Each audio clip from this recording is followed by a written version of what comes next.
Guys, that point in the fourth set, 4-2 advantage Novak on Carlos' serve to be up a double break to basically end the match, basically a match point. 33 shots. I mean, beyond ridiculous pace, placement, precision, accuracy, everything. 3.5 hours into it. Ridiculous point. Absolutely ridiculous point. Carlos Alcaraz wins it. 99.999% of the players of the ATP Tour loses to that match, even to a player who's not as good as Carlos Alcaraz. That's a point that changes the complete match, the outcome of the match. And I knew that Novak was going to win because it happened a couple of times previously. It happened in the 2014 Wimbledon final. It happened at the 2012 Australian Open final. Actually, in both occasions, he ended up losing the fourth set. But in this occasion, he actually won the fourth set and finished the match. The funny thing about that point is, he was just like angry at Andy Murray, just waving at him. And Andy was like, which is so funny because Andy as a player was just dropping F-bombs left and right after every single mistake. So imagine his reaction if he was the player and he was at the losing end of that point. Yeah, that was absolutely crazy. So the number one thing I wanted to say, a lot of people are going to be talking about this injury, right? Oh, Novak is faking injuries, this and that. So I want to say a couple of things. There have been a couple of occasions when there's just no sense. It makes no sense for Novak to fake an injury. Like I remember, was it 2021 versus Fritz in the third round? He was up 2-0. He's playing Taylor Fritz, who I think he's like 10-0 versus Fritz. And back then, Fritz wasn't even that good. He was like world number 32 or something. And he's up 2-0. Like, why would he fake an injury? I remember him getting injured versus Medvedev in Adelaide, I think a warm-up tournament for Australian Open. And he was also up like 4-2 or 5-2 in the first set. Like, why would he fake an injury in Adelaide, semi-final versus Daniil Medvedev? You know, it makes no sense. This today, I think there's a couple of factors. I think Novak definitely felt something in his leg, something pulled, and he took medication and it got better.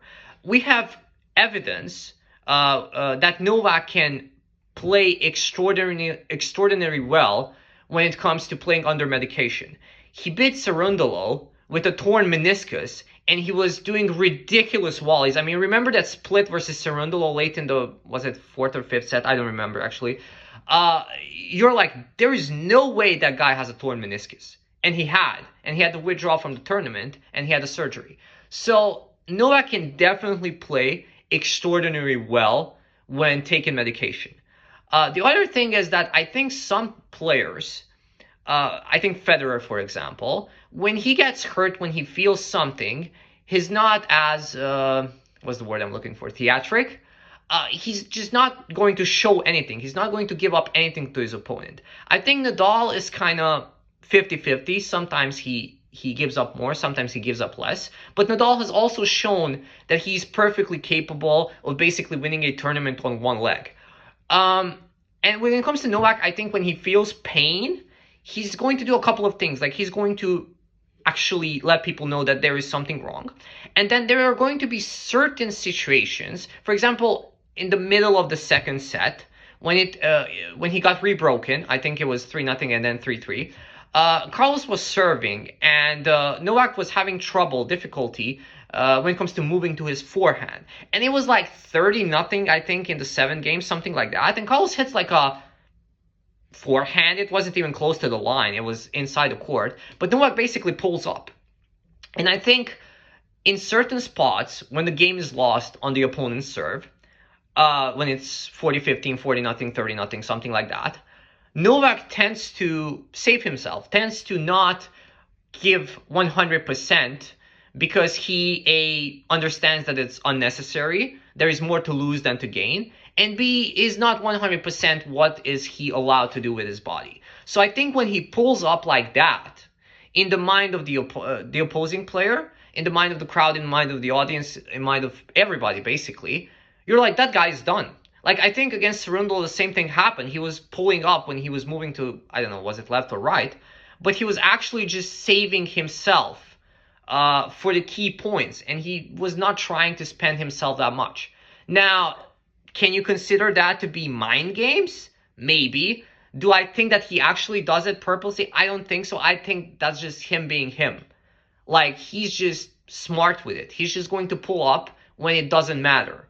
Nadal, is a guy who's always going to give 100%. Even if he's down 5-1, 40-0, he's just going to grind it out. Is that smart? Well, yes, when it works out. But in the longer run, I don't think that's smart, actually. So I think Novak's approach, basically tanking in certain points, is actually quite intelligent. Now, when it comes to the actual match, it was crazy. It was crazy. I think this perfectly showed that Carlos needs to improve his tactics when it comes to trying to hit a winner in every possible angle. And this is sort of like, Carlos to me is like Paris Saint-Germain. Well, he's much better than Paris Saint-Germain in football. But I think Carlos can pull this off. Like, he's not used to being, like, he is used to being able to pull off ridiculous shots in ridiculous angles, and when he misses, he gets away with that because he can win the next point. Same as Paris Saint-Germain, they always win the French league. It doesn't matter if they, bottle a lead here and there. But when it comes to the Champions League, they are going to lose because they don't have that X amount of matches. Like, Carlos has been struggling versus Novak outside of grass. He's 1-5 against Novak outside of grass, simply because there are certain spots in which he's completely used to going 100%. Like, I remember, was it 5-3, love 15 in the third set, and Novak hit a good return. It was close to the baseline, and Carlos went for the winner. And just don't go for the winner there. And he missed. Don't go for the winner there. Just put it in play, grind it out. When you have an opportunity, go for it. And I think Carlos is just completely used to going for it all the time. And that cost him in the third set and basically the whole match. One of the great Novak adjustments was the wide serve to Carlos's forehand. Carlos kept hitting that ball into the net. That was a really key spot in this match. What I was really pleased to see with Novak is that his returning was absolutely marvelous. This was by far the best Novak has returned since I don't know when, since at least 2020, but I think he was actually better than 2023 today because he was returning extraordinarily well. Like, Carlos did not have any free points. Now, the biggest issue for Novak in 2024 was his returning and some nagging injuries, some health issues, some weird situations. But the first place when it comes to actual play, it was his returning. As I mentioned in the Sinner video, or in the previous video, he did not have a single breakpoint versus Sinner during the whole Australian Open match. I don't think he had a breakpoint in Shanghai. I don't remember him having a breakpoint, which is ridiculous. We're talking about the greatest returner of all time. And yes, Sinner has an excellent serve. You can easily say that Sinner, like, when it comes to the pure serve, he's maybe like top 10, but when it comes to the actual service games he playing, like the serve plus forehand plus the finishing plus everything, I don't think that there is anybody better right now than Sinner. Because you can say, yeah, there are serve bots like Opelka or maybe even Shelton or some guys like that who can hit bigger serves, who can hit more, not more accurate, but you get what I'm saying, more aces. But Sinner is a complete player in his service game. And Novak really struggled at that. But if Novak plays like this against Sinner, he has a chance. Now, my predictions were that Novak beats Carlos Alcaraz, and then he loses to Alexander Zverev. Am I changing my predictions? Well, there are a couple of factors. If Novak plays like this, good luck to Alexander Zverev. I think Novak has this. But is the injury severe? Like the way he finished the match versus Silverndolo, and then it turned out he has a torn meniscus. I wouldn't be surprised if this injury is kind of a bit more severe. Now, I don't know. Maybe it's something like 2021 or 2023, I think, when he can, play with the injury and win the tournament. I don't know. We'll see. The other thing is that Novak is extremely inspired when it comes to playing Carlos Alcaraz. I think Carlos Alcaraz pulls out the best of him because I think on the whole ATP Tour right now, he respects Carlos Alcaraz the most. He wants to play Carlos Alcaraz the most. It's the biggest challenge. And when it comes to Novak and him being 37, close to 38, challenges matter. Like, the best he played was at the Olympics, but because it was challenging. The best he played was against Carlos Alcaraz because it was challenging. It's not to say that he doesn't fear Alexander Zverev. Zverev has beaten him 4 times so far in his career. But Zverev is a bit more serve-bodish. Zverev is a bit more passive. There are going to be long rallies in which both of them are basically going to just push the ball and try to stay in the rally. It's not like their matches suck, but it's not as good and it's not as inspiring as Carlos Alcaraz versus Novak Djokovic, which is a pure dopamine adrenaline rush. It is truly, I mean, unfortunately, they won't have many matches left, but it's truly one of the greatest, the most aesthetically pleasing matches of all time. You can say that the most aesthetically pleasing matchup was Federer versus Nadal, which I understand. But this has this sort of aura, the GOAT versus the baby GOAT. Both of them like each other. And there's this huge age gap. And it's like, will the young guy win? Will the old guy win? And the matches are ridiculously good. It's almost like I wish that they would have played on clay all the time. Because the beauty of this match was the third set, when breaks were happening left and right. At Wimbledon, yes, there were some breaks, but I think the gap between Novak and Carlos on grass is kind of big in favor of Carlos. I think his reflexes, of course, are much better. His volleys are better. His touch is better. His passing shots are better.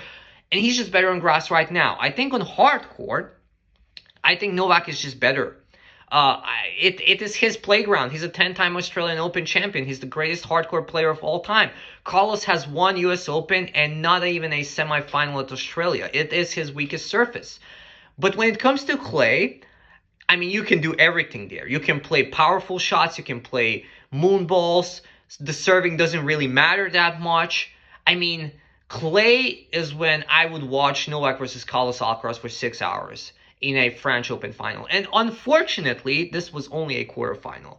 But if Novak Djokovic actually wins this tournament, I think you can easily argue that this was, or this will be, his greatest Grand Slam of all time. Because there were occasions when he beat both Federer and Nadal.